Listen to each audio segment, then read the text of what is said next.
Hello everyone, welcome to my channel. आज हम लोग करेंगे long question answer chapter 10 work and energy. Okay, और इस चैप्टर के और भी जो वीडियोज हैं उसका लिंक मैंने दे दिया है डिस्क्रिप्शन बॉक्स में, वहां से आप चेकआउट कर सकते हैं।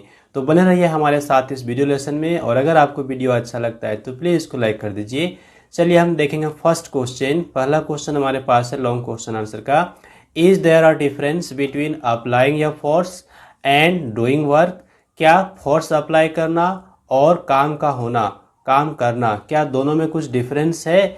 ये साइंस के टर्म में बोला जा रहा है। Okay, give reason for your answer. तो हम लोग क्या पढ़े हैं चैप्टर में? हम लोग पढ़े हैं ना कि जब भी वर्क होता है तो वर्क तभी होता है जब आप फोर्स लगा रहे हो, और वहाँ पे डिस्प्लेसमेंट भी कुछ ना कुछ होना चाहिए। ओके, यानी कि एफ मतलब हो गया फोर्स और एस मतलब कुछ डिस्टेंस उसमें हो, तो ये कंडीशन है यानी वर्क होने का।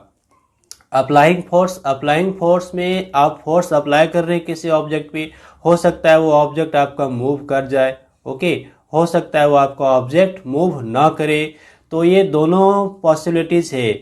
आप फोर्स अप्लाई कर रहे हैं तो वहाँ पे ऑब्जेक्ट मूव भी कर सकता है, नहीं भी कर सकता है। लेकिन अगर वर्क हो रहा है तो इसका मतलब है कि आपने फोर्स लगाया और वहाँ पे वो ऑब्जेक्ट जो है वो मूव किया है। ओके, ये डिफरेंस है। तो आइए हम आंसर कर लेंगे। हम लोग आंसर क्या लिखेंगे? हम लोग आंसर लिखेंगे yes there is a difference. क्या डिफरेंस है वो देखिए, लिखेंगे applying force is not necessarily moves a body, moves the body. किसी भी बॉडी में अगर हम फोर्स लगा रहे हैं तो वो हो सकता है कि मूव कर जाए, नहीं भी मूव कर सकता है। ओके, लेकिन दूसरा बात जो वर्क यानी डूइंग वर्क, उसमें क्या होगा? While doing work involves movement of the body by applying force in the direction of the force. Okay, but doing work का मतलब क्या हो रहा है? doing work means हो रहा है कि आपने जो फोर्स लगाया उसके कारण उस बॉडी में मूवमेंट यानी वो बॉडी मूव किया। ओके, उसमें डिस्प्लेसमेंट हुआ। तो ये चीज़ डिफरेंस है, बेसिक डिफरेंस यही है, वर्क का होना और फोर्स को अप्लाई करना। ओके, ये हम लोग समझ गए। नेक्स्ट हमारे पास क्वेश्चन होगा explain by giving an example that a moving object can do work. हमको एक एग्जाम्पल देना है। ओके, और ये बताना है कि कोई ऑब्जेक्ट अगर मोशन में है तो वो वर्क कर सकता है। ओके, तो आइए हम लिखेंगे moving object can do work. A moving object can do work, ये हम लिखेंगे पहला कि a moving object can do work. कोई भी ऑब्जेक्ट अगर मोशन में है तो वर्क वो कर सकता है। For example moving ball hitting another ball at rest. एक बॉल जो पहले से मूव कर रहा है दूसरे बॉल को क्या करता है ना, वो हिट करता है। Can cause the letters to move. अब जो दूसरा बॉल है वो मूव कर जाएगा, हो सकता है कि वो मूव कर जाए। Okay, that is work is done on the second ball by the first ball. तो आप देखिए यहाँ पे फर्स्ट बॉल जो मोशन में था वो हिट करता है दूसरा बॉल को जो कि रेस्ट पे है। ओके, और वो जो दूसरा बॉल क्या होता है ना, मूव करता है। इस केस में क्या हो रहा है? Work is done on the second ball. Second ball पर वर्क हो रहा है किसके द्वारा? तो फर्स्ट बॉल के द्वारा। तो फर्स्ट बॉल मेरा क्या था ना, मोशन में था, मूव कर रहा था। ओके, तो इसका मतलब क्या हुआ कि मूविंग ऑब्जेक्ट जो होता है वो वर्क कर सकता है। इस एग्जाम्पल से हम लोग यहाँ पे क्लियर समझ जाते हैं कि जो ऑब्जेक्ट मूव करता है वो वर्क कर सकता है। ओके, क्लियर हो गया। नेक्स्ट क्वेश्चन नंबर 3 की ओर हम लोग चलें। क्वेश्चन नंबर 3 है porter keeps standing at a place while holding a suitcase of mass 20 kg। देखिए सूटकेस का मास दिया हुआ है कितना, 20 kg, और वो अपने हेड पे लिए हुए है कितने देर के लिए? 5 मिनट्स के लिए। ओके, 5 मिनट्स के लिए अपने सर पे रखता है।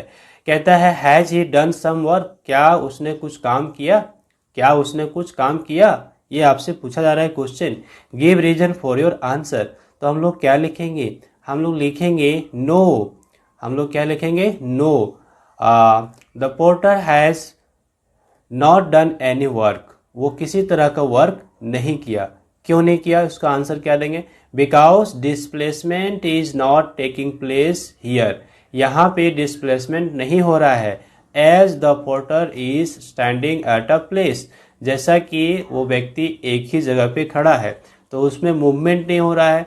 जब तक कोई भी ऑब्जेक्ट मूव ना करे तब तक हम साइंस के लैंग्वेज में ये नहीं कह सकते हैं कि वर्क डन हुआ है। ओके, वर्क होने के लिए सबसे जो मेन कंडीशन है कि आपका फोर्स लगना चाहिए, और फोर्स लगने के साथ साथ वो जो ऑब्जेक्ट है उसमें मूवमेंट भी होना चाहिए, यानी वो ऑब्जेक्ट मूव करे। ओके, ये शर्त है, कंडीशन है।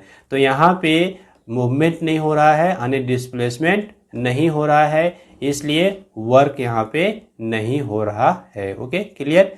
चलिए क्वेश्चन नंबर 4 की बात करेंगे हम। क्वेश्चन नंबर 4 है define the term energy. Energy को हम लोग को डिफाइन करना है, और डिस्क्राइब एन एक्टिविटी, एक एक्टिविटी बताना है हम लोग को to show the interrelationship between work and energy. Work और एनर्जी एक दूसरे से रिलेटेड है, वर्क एंड एनर्जी एक दूसरे से रिलेटेड है। ओके, इसको दिखाना है, इसके लिए एक एक्टिविटी हम लोग यहाँ पे लिखेंगे छोटा सा। और पहले तो हम लोग यहाँ लिखेंगे एनर्जी का डेफिनेशन। तो एनर्जी का हम डेफिनेशन कैसे लिखेंगे, देखिए, energy is capacity to do work. ये हम लिखेंगे एक लाइन का सिंपल सा definition, energy is capacity to do work, है ना।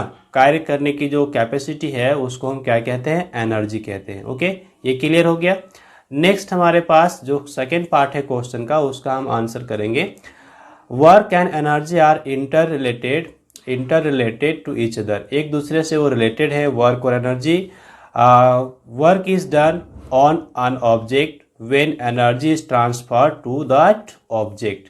किसी ऑब्जेक्ट पे वर्क होता है अगर एनर्जी उस पर ट्रांसफर हो रहा होता है, इसलिए मैंने लिखा है work is done on an object. किसी वर्क पे, यानी एक ऑब्जेक्ट पे वर्क होता है when energy is transfer to that object, उस ऑब्जेक्ट पे एनर्जी ट्रांसफर होता है। जैसे एग्जाम्पल के लिए हम बात कर लें यहाँ पे, when we push a cart we use our muscular energy. जब हम अपने आप कार्ट को पुश करते हैं या पुल करते हैं, ओके, तो हम क्या कर रहे होते हैं, अपने मस्कुलर एनर्जी का यूज कर रहे होते हैं।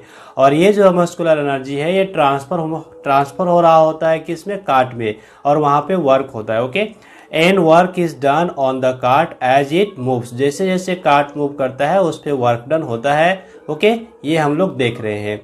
तो नेक्स्ट हमारे पास जो होगा क्वेश्चन नंबर, ये क्वेश्चन होगा हमारे पास 5th नंबर, जो कि लास्ट है, और इसके बाद हम वीडियो को यहाँ पे कर लेंगे स्टॉप। तो ये क्वेश्चन हमारे पास कहता है फर्स्ट में electrical energy into light energy. कहता है name a device which converts electrical energy into light energy, sound energy into electrical energy, chemical energy into electrical energy. Okay, तो बहुत ही सिंपल है, हम लोग लिखेंगे यहाँ पे electrical energy into light energy. कौन सा डिवाइस है, तो इसमें आंसर हम लोग कर लेंगे ये electric bulb. Okay, electric bulb जो है वो क्या कर रहा होता है, वो इलेक्ट्रिकल एनर्जी लेता है और लाइट एनर्जी हम लोग को देता है। Okay, second, sound energy into electrical energy. Sound energy को एक्सेप्ट करिए और इलेक्ट्रिकल एनर्जी में कन्वर्ट कर दे। ओके, तो ऐसा कौन सा डिवाइस है, माइक्रोफोन। माइक्रोफोन हम लोग माइक लगाते हैं, माइक के सामने बोलते हैं। ओके, और वो क्या करता है, साउंड एनर्जी उसको इलेक्ट्रिकल एनर्जी में, इलेक्ट्रिकल सिग्नल में ट्रांसफॉर्म कर देता है। फिर हमारे पास है chemical energy into electrical energy. तो केमिकल एनर्जी देखिए, बैटरी है, बैटरी में केमिकल्स होते हैं, हम लोग जानते हैं ना, वो केमिकल्स स्टोर होते हैं। वो केमिकल में जो एनर्जी स्टोर है वो एनर्जी इलेक्ट्रिकल एनर्जी में कन्वर्ट कर दिया जाता है, किसके द्वारा, तो बैटरी के द्वारा। ओके, तो यहाँ पे ना हम लोग कंप्लीट कर लेते हैं question, long question answer chapter 10 work and energy. Okay, so I hope this video lesson is helpful for you, so please like this video and share with others and do some comments. Also do subscribe my YouTube channel and hit the bell icon for upcoming videos. Thanks for watching. Have a glorious day ahead.